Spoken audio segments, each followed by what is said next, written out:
I suspect not, and I think this again is one of the fascinating features of the current marketplace. There's a lot of people saying, "Oh, equities are wildly overvalued. This is, this crazy behavior." But what they're typically citing is particular instances, whether it's Tesla or whether it's Bitcoin.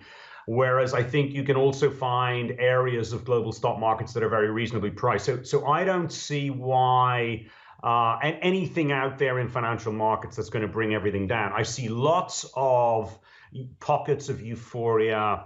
I see lots of technology-fueled momentum trading and price behavior, but nothing that would be, scaring me in terms of financial stability or aggregate conditions. So, will these bubbles popping affect a certain type of purchaser? And I'm talking, of course, about the retail investor who seem to have fallen in love with everything, as you say, Bitcoin, call options, Tesla, you name it as well. Will it not affect the broader market in any way, shape or form? We think that the retail investor can take a bath, but the institutional investor, dare I say it, the professional investor, will manage to avoid these pitfalls.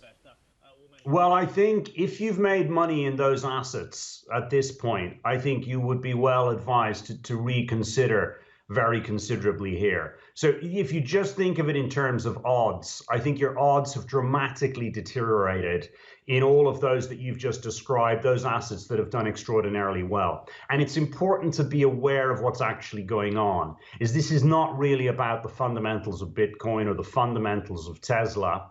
This is really about the fact that when cash rates are anchored at zero, we don't really know how to value assets.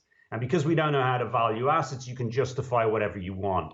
And then you have technology, and technology needs lots of data. You go higher frequency, the more data you need, which means you've just got vast amounts of capital being allocated based purely on momentum. And that is kind of supercharging our natural myopic instincts. So I think you have to be very, very careful if you're exposed to these markets. Expect absolutely brutal volatility. And in the ones that have doubled, tripled, quadrupled in the last 3 months or so, do not be surprised if you see similar volatility to the downside.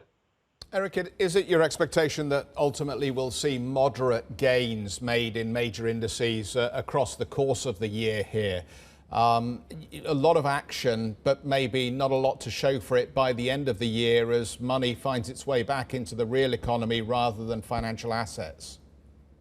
Well, Jeff, that may well prove to be the case. And although there's always a danger when you do what I do, and particularly if you talk to economists or you put your economist hat on, is you kind of predict modest returns. I know enough about markets, have been in this game for long enough to know that you tend not to deliver the sort of mean return in a stable fashion. So I think how you've described it is entirely accurate. I would not be surprised to see more bubbles and bursts over the next 6 to 12 months. So in a sense, to me as a professional investor, this is sort of music to my ears because I think there are going to be lots of opportunities. But I think if you just stand back, you look where cash rates are, you look where bond yields are, you look where PE multiples are, prepare yourself for low returns.